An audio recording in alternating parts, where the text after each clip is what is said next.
I'll give you another example.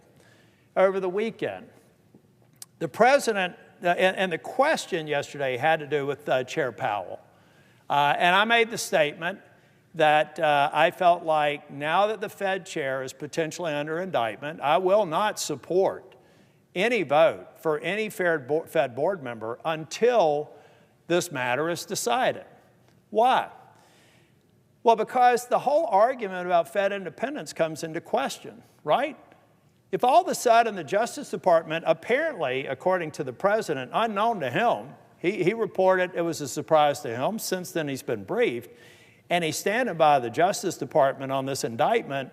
But ladies and gentlemen, unless there is a really compelling reason, unless the prosecution succeeds, and I think it's unlikely, virtually impossible, that Chair Powell will be found guilty of anything, this is all about the testimony in a banking committee hearing. That's all it is. And if they succeed, then they really have created a device that really will put the Fed's independence in question and could cause serious problems for us in the future.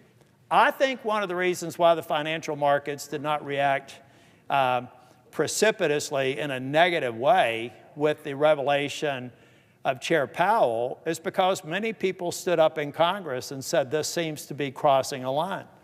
I believe if the financial markets thought that it was almost certain that Jay Powell was going to resign or be prosecuted, I believe we'd have had a very different reaction. So this is another example of where, look, Jay Powell, I think, has made decisions that I disagreed with, similar to decisions that have been made by conservative justices that I disagree with, but I think they did it for the right reasons.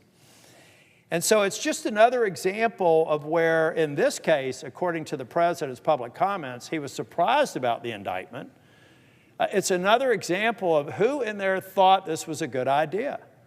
Now, because it's a current investigation, we'll just have to wait and figure it out after it's either been, they proceed with an indictment or they decide to dismiss it.